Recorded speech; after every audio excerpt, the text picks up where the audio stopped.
Hadirat rahimani wa rahimakumullah, mengucapkan alhamdulillah merupakan tanda kita bersyukur kepada Allah Subhanahu wa taala. Mari kita bersolawat, Allahumma shalli ala sayyidina Muhammad wa ala ali sayyidina Muhammad.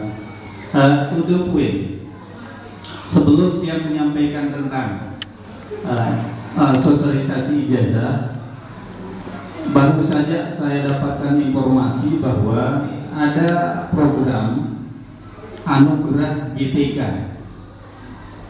Anugerah GTK ini adalah Anugerah GTK tahun 2022, Anugerah GTK Madrasah. Dan insya Allah nanti kita akan share melalui Ketua KKM ataupun melalui pengawas.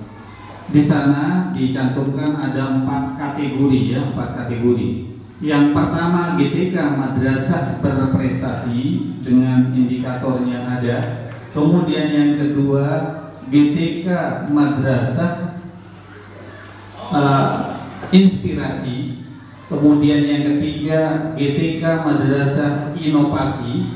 Dan yang keempat GTK Madrasah berdedikasi. Ada 4 kriteria atau ada 4 macam yang yang dilombakan. Nanti akan keluar prestasi itu mulai dari regional, kemudian termasuk juga tingkat provinsi dan nasional. Nanti insya Allah secara lengkapnya ada di Juknis.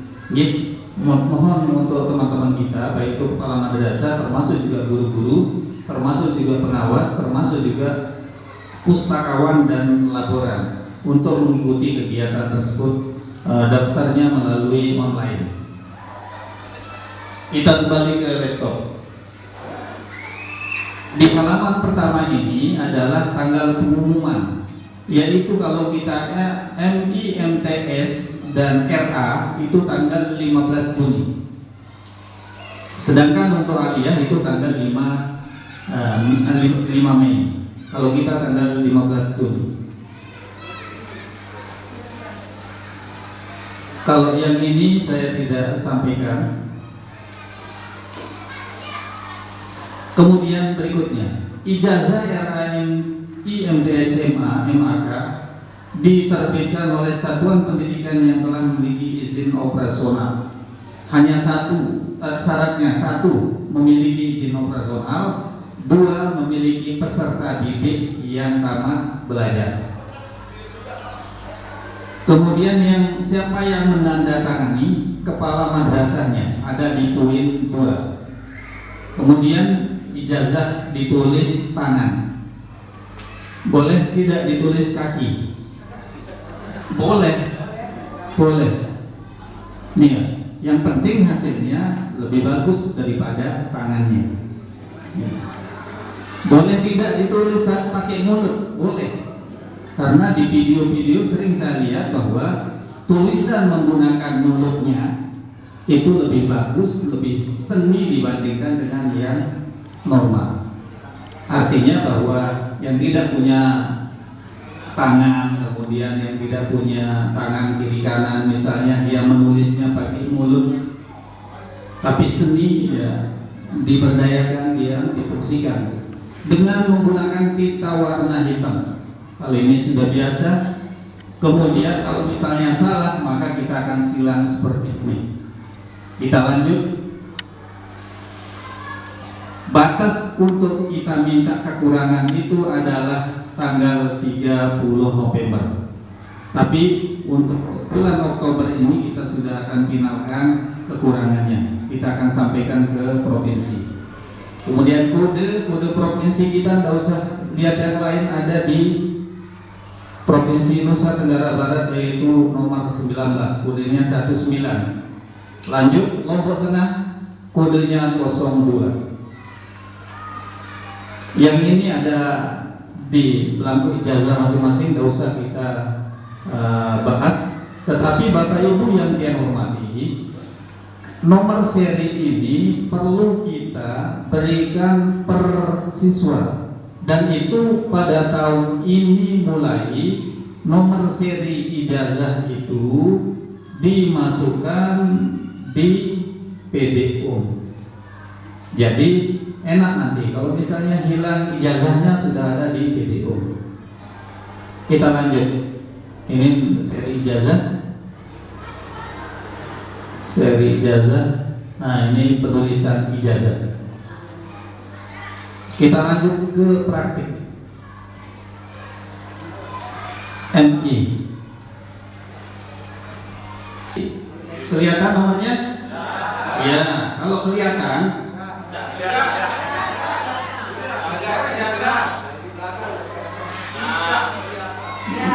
Proses.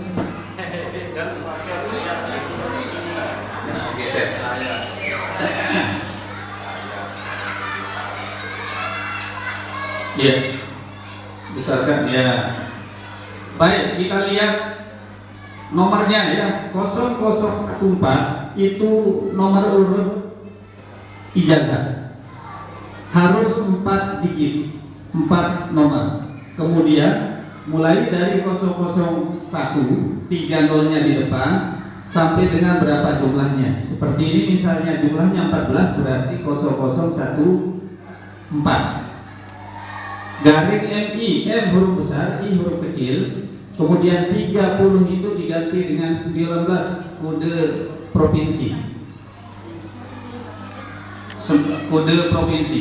Kemudian 01 diganti dengan 02, Lombok Tengah.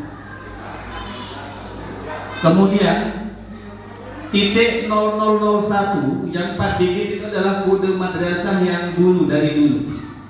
Jadi kode madrasah ini dari dulu sampai sekarang, kecuali yang baru, yang mendapatkan izin baru. 001 itu kode madrasah yang sudah ada kita share dari dulu ya. Kemudian garing BP.01.1 itu kode pusat, tidak ada, ya, tidak ada perubahan. 06 itu kode bulan Juni, tidak boleh ditulis 6. Tetapi 06 garing 2022. Baik, kita lanjut. MI Negeri 1 Gorontalo. Kalau misalnya pendek namanya, lebih baik tulis di bawah. Tetapi kalau misalnya panjang namanya, maka boleh mulai dari atas. Tetapi silahkan diatur supaya lebih simetris. Kemudian NPSN sudah ada. Kemudian kota kabupaten Lombok Tengah langsung, jangan tulis kota Gorontalo. Di sana contohnya kota Gorontalo. Kita tidak perlu menulis kabupaten, tetapi yang ditulis adalah nama kabupaten. Iya. Kemudian berikutnya Provinsi Nusa Tenggara Barat. Kemudian nama peserta, nama didik kita adalah huruf besar semua. Kemudian tempat tanggal lahir sesuai dengan ijazah yang di MI, yang di RA, termasuk juga nama orang tua. Kalau misalnya nama orang tuanya berbeda dengan di ijazah sama kakak, maka silakan komunikasi sama orang tua. Jangan memutuskan sendiri, karena itu akan membuat persoalan kita nanti di belakang. Artinya permasalahan itu pasti akan kembali untuk memperbaiki. Kemudian yang berikutnya, nama orang tua, nomor induk siswa. Nomor induk siswa ini bagi bapak ibu yang nomor induknya ditulis pendek, maka silahkan tulis sesuai dengan yang ada di buku induk. Tetapi kalau misalnya nomor induknya menggunakan yang panjang, silahkan tulis yang panjang. Kemudian yang berikutnya, nomor induk siswa nasional, tidak masalah. Nomor peserta didik, nomor peserta ujian sudah jelas. Madrasah asal juga sama seperti yang di atas. Kemudian di bawah kota Gorontalo, kita tinggal menuliskan Lombok Tengah. 15 Juni, Juni itu tidak boleh disingkat. Kemudian nama kepala madrasah Hajjah Doli. Gitu. Mulai penulisan itu adalah dari kiri, sebelah kiri, rata kiri. Sebelah kiri rata di bawah kepala. Kemudian hurufnya tetap hanya huruf besar, huruf besarnya itu hanya di awal kata. Kemudian nib, bagi yang punya nib, bagi yang tidak punya nib cukup strip 1. Kemudian foto. Foto itu ada 2 syaratnya. Sebelah kiri tadi ada foto, di sebelah tanda tangannya. Nah itu. foto itu foto 3x4 warnanya boleh berwarna, boleh juga berwarna hitam putih. Ya. Kemudian yang tidak boleh itu adalah yang tidak berwarna. Ya? Iya, kan gitu. Yang tidak boleh itu adalah yang tidak berwarna. Boleh pakai jilbab dan boleh juga tidak pakai jilbab. Yang penting jangan pakai masker. Kemudian syarat yang kedua berikutnya adalah fotonya harus menghadap ke depan. Iya, identitas selfie arah kiri. Kemudian yang kedua adalah menggunakan pakaian seragam. Ini mungkin itu yang dapat kami sampaikan. Yang dibaliknya itu nilai. Masalah nilai itu hanya 2 angka sekarang, tidak seperti kemarin. Kalau kemarin 4 angka, 2 angka di belakang koma dan 2 angka setelah koma. Tetapi kalau sekarang hanya 2 angka, maka pembulatannya itu silakan atur di Excel supaya tepat. Misalnya 82,56 berarti bisa jadi itu menjadi 83. Kemudian misalnya 82,01 maka dia akan menjadi 82. Tetapi lebih tepatnya itu menggunakan Excel. Kemudian kecuali di jumlah rata-rata itu, di rata-rata itu baru ada 4 angka, yaitu 81,01. Jadi tidak ada kata puluh, ya. Yang ada itu adalah 81,01. Demikian yang dapat kami sampaikan. Kurang lebihnya mohon maaf. Wassalamualaikum warahmatullahi wabarakatuh.